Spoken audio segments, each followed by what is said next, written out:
नमस्कार दोस्तों, मैं सिद्धार्थ और आप देख रहे हैं अपना यूट्यूब चैनल डायनेमिक एजुकेशन। दोस्तों, आज हम बात करने वाले हैं नेशनलिज्म इन इंडिया यानी भारत में राष्ट्रवाद के उदय पर।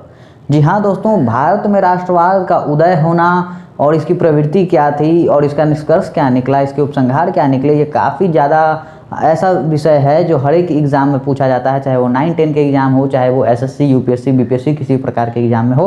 तो आमतौर पे हमें यह समझना होगा कि भारत में राष्ट्रवाद का उदय के चरण क्या थे और वो कैसे हुआ। तो सबसे पहले हम देखते हैं कि राष्ट्र, जिसे हम राष्ट्र कहते हैं यानी नेशन, वो है क्या।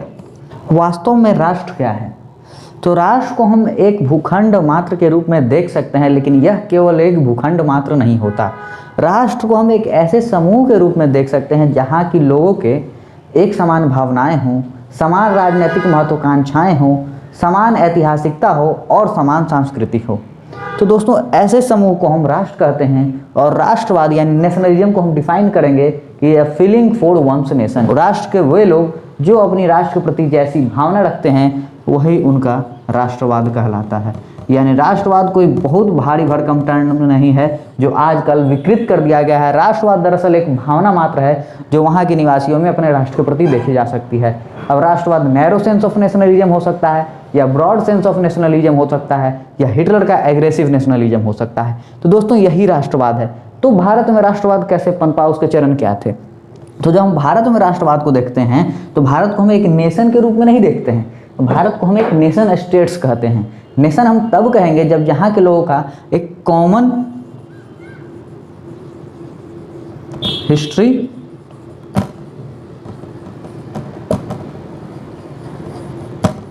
कल्चर, जब वहाँ के लोगों का कॉमन हिस्ट्री और कॉमन कल्चर और लैंग्वेज भी, जी हाँ दोस्तों, लैंग्वेज भी बहुत रोल प्ले करता है, तब वहाँ उसको हम नेशंस कहेंगे। लेकिन भारत में ऐसा नहीं है। आप चले जाइए तो यहाँ हर एक 8 किलोमीटर पे यहाँ भाषाएं ही चेंज हो जाती है। बंगाल का संस्कृति और है, बिहार की संस्कृति और है, उत्तर भारत हमें कुछ और मिलता है, दक्षिण भारत कुछ और मिलता है, यहाँ की ऐतिहासिकता कुछ और है, यहाँ कुछ और मूल के लोग रहते हैं, वहाँ कुछ और नस्ल के लोग रहते हैं। तो वास्तव में भारत एक नेशन नहीं है, भारत एक नेशन स्टेट्स है जहाँ की कॉमन हिस्ट्री, कल्चर पाई भी जाती है और नहीं भी। लेकिन अब बात करते हैं कि नेशंस क्या है। तो नेशन जहाँ के लोगों की कॉमन कल्चर, हिस्ट्री एक जैसे हों। जैसे कि आप देखेंगे कि जब पाकिस्तान का जब जन्म हुआ तो पाकिस्तान एक धर्म के आधार पर जन्म हुआ और वो 1947 से प्रकाश में आया, तो वहाँ के लोगों का हिस्ट्री और कल्चर एक जैसे हो गए। तो पाकिस्तान एक नेशन हो सकता है, पाकिस्तान एक राष्ट्र हो सकता है, लेकिन भारत एक राष्ट्र राज्य है। तो जी हाँ दोस्तों, बात करते हैं कि राष्ट्रवाद का उदय यानी नेशनलिज्म इन इंडिया कैसे होता है।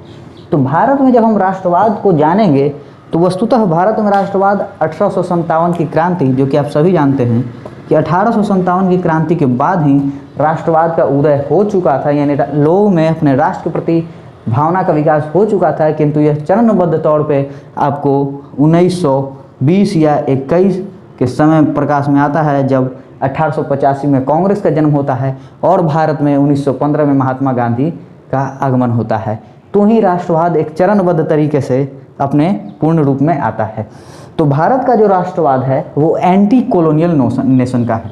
यानी यहाँ के लोगों को राष्ट्र हम इसलिए भी कहेंगे क्योंकि सभी के एक कॉमन शत्रु थे और वो शत्रु थे उपनिवेशवादी ताकतें यानी ब्रिटिश हुकूमत।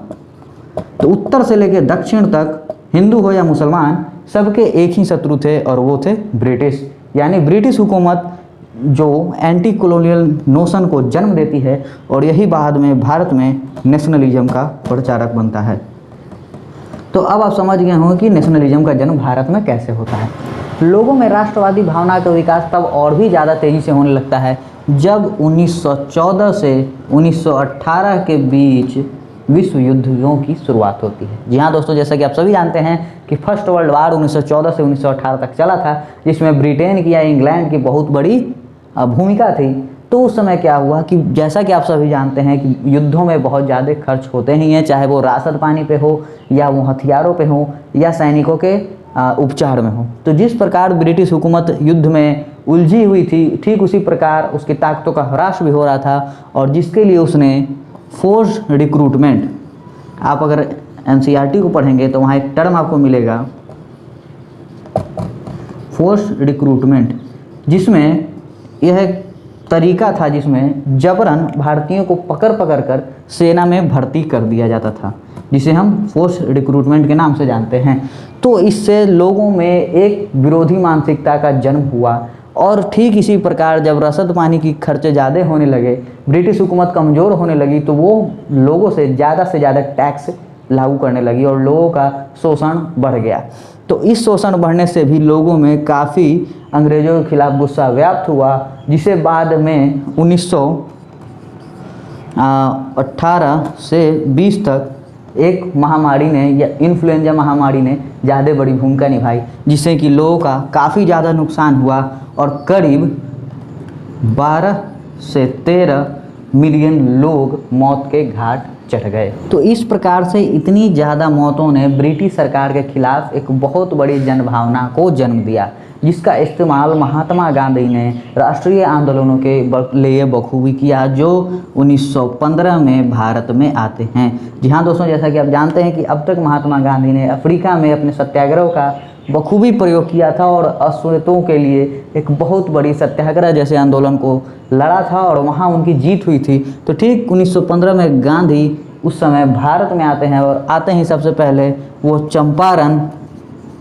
यानी बिहार के एक ज़िले से जो अभी मोतिहारी और बेतिया के नाम से जाना जाता है, वहाँ से उन्होंने क्रांति की शुरुआत की, जहाँ उन्होंने किसानों का काफ़ी ज़्यादा मदद किया नील की खेती के खिलाफ। जी हाँ दोस्तों, जैसा कि आप जानते हैं कि चंपारण में या बिहार में उस समय लोगों से, किसानों से जबरन नील की खेती करवाई जाती थी, जिससे कि लोगों को फ़ायदा काफ़ी कम पहुंचता था और अंग्रेज़ सरकार डायरेक्ट इसे एक कैश क्रॉप के रूप में इस्तेमाल करती थी और नील की खेती से ज़मीन भी, इंडिगो की खेती से ज़मीन भी बाद में कुछ दिनों बाद बंजर हो जाती थी। तो 1915 में आते ही गांधी जी ने चंपारण सत्याग्रह में भाग लिया और ठीक उसी साल यानी कि लगभग 1917 में उन्होंने गुजरात के खेरा डिस्ट्रिक्ट में, जी हाँ दोस्तों, यह सवाल बहुत ही प्रतियोगी परीक्षाओं में आता है कि सबसे पहला सत्याग्रह गांधी ने कहाँ किया, तो चंपारण, और उसके बाद खेरा में किसानों के लिए उन्होंने लड़ाइयाँ लड़ी और 1918 में ही मजदूरों के साथ गुजरात के ही अहमदाबाद में कॉटन मिलों के मजदूरों के साथ उनके हक की लड़ाइयाँ लड़ी। तो इन लड़ाइयों में 15, 17, 18 में गांधी जी को सफलता मिलती गई और वो एक जन नेता के रूप में जाना जाने लगे, जिससे कि लोगों का काफ़ी ज़्यादा सहयोग प्राप्त हुआ और वो काफ़ी साधारण से दिखने वाले व्यक्ति एक असाधारण व्यक्तित्व के धनी थे, जिन्होंने इतने ज़्यादा लोगों को एक राष्ट्रवाद की भावना से जोड़ा और यही जुड़ाव ही जाके बाद में उन्होंने यह तय किया कि अब एक सामूहिक रूप से बहुत बड़ा सत्याग्रह राष्ट्रव्यापी रूप से वो लड़ेंगे। तो दोस्तों 1918 में सफलता के बाद 1919 में उन्होंने एक राष्ट्रव्यापी सत्याग्रह करने का आयोजन किया, जिसका कारण बना रॉलेट एक्ट। एक चीज़ आपको सुधार दूँ दोस्तों कि ये 1915 नहीं होगा, ये 1917 होगा। यानी गांधी जी 1915 में भारत आए, किंतु चंपारण में किसानों के साथ उन्होंने 17 में लड़ाइयाँ लड़ी और ठीक उसी साल 17 में खेरा के किसानों की मदद की और ठीक एक साल बाद अहमदाबाद में मिल मजदूरों का उन्होंने साथ दिया। तो 17, 17 और 18 ये याद रखने वाली बात है। और 1919 में उन्होंने ऐसा एक विचार रखा कि पूरे राष्ट्रव्यापी रूप से एक सत्याग्रह करूं जो अंग्रेज़ सरकार की जड़ों को हिला दे। ऐसा हो जाता है, लेकिन ठीक उससे पहले अंग्रेज़ सरकार ने एक काफ़ी महत्वपूर्ण कानून लाके लोगों को मुसीबत में डाल दिया और वो कानून था रॉलेट एक्ट। दोस्तों यह वही कानून था जो ब्रिटिश हुकूमत को यानी सरकार को यह ताकत देती थी, यह शक्ति देती थी कि वह अपने अधिकार क्षेत्र में चल रहे किसी भी राजनीतिक रूप को, किसी भी राजनीतिक गतिविधि को किसी प्रभाव से दबा सके, यानी सप्रेस कर सके। और इसी ऑपरेशंस के लिए यानी जो उन्होंने दबाना शुरू किया था, जिसमें कि अगर किसी प्रकार का कोई व्यक्ति राजनीतिक गतिविधियों में लिप्त हो तो उसे कम से कम 2 साल के लिए यानी 2 वर्षों तक के लिए राजनीतिक बंदी के रूप में बिना किसी FIR के, बिना किसी गुनाह के, बिना किसी सबूत के जेल में रख सके। तो रॉलेट एक्ट एक काफ़ी ज़्यादा विभत्सकारी कानून था जिसने भारत की जनता को परेशान किया और जिसका राष्ट्रव्यापी रूप से विरोध होने लगा। और यह विरोध तब और बढ़ गया जब रॉलेट एक्ट का विरोधों को देखते हुए सरकार ने मार्शल लॉ लागू कर दिया। और ये मार्शल लॉ अमृतसर और दिल्ली जैसे जगहों पे ज़्यादा कठोरता से लागू किया गया, क्योंकि ठीक उसी समय गांधी जी दिल्ली में आना चाह रहे थे और दिल्ली में उन्हें नहीं आने दिया गया और पूरे अमृतसर और दिल्ली के क्षेत्र में मार्शल लॉ को लागू कर दिया गया। तो ये मार्शल लॉ के तहत अगर कोई व्यक्ति राज्य में राजनीतिक गतिविधियों में लिप्त पाया जाता तो उसे बिना किसी सोच समझ के या तो गोली मार दी जाती या उन्हें जेल में डाल दिया जाता। तो इसी मार्शल लॉ का विरोध करने के लिए एक छोटी सी शांतिपूर्ण सभा का आयोजन हुआ था जलियांवाला बाग में। जी हाँ दोस्तों, वही जलियांवाला बाग हत्याकांड जो काफ़ी ज़्यादा नरसंहारों से और जनरल डायर के क्रूरता के लिए जाना जाता है। तो मार्शल लॉ लागू था और लोगों को ठीक उसी दिन बैसाखी का पर्व मनाने भी कुछ किसान और गांव वाले लोग शहर में एकत्रित हुए थे। वो मार्शल लॉ से अनभिज्ञ थे और एक छोटी सी सभा एक बाग में या एक छोटे से पार्क में आयोजित की गई थी जो शांतिपूर्ण तरीके से ब्रिटिश कानूनों का विरोध कर रही थी। उस समय जनरल डायर की एंट्री होती है, सारे एग्जिट पॉइंट को बंद कर दिया जाता है और वो गोली चलाने का आदेश देता है, जिसमें ना जाने कितने या यूँ कहें तो 100 से भी ज़्यादा लोगों की मौत होती है, क्रूरतापूर्वक मार दिया जाता है। वो लोग भाग भी नहीं पाते हैं और आज भी आप देखिए तो जलियांवाला बाग एक शहीद स्थल के रूप में जाना जाता है जहां बुलेट्स के निशान आज भी हैं। तो यह जलियांवाला बाग और मार्शल लॉ के कारण रॉलेट एक्ट की काफ़ी क्रूर तरीके से वो जो निष्कर्ष उसका निकला वो काफ़ी क्रूर रहा और ये लोगों में काफ़ी ज़्यादा उपनिवेशवादी ताकतों के विरुद्ध एक मानसिकता कायम करने में सफल हुआ।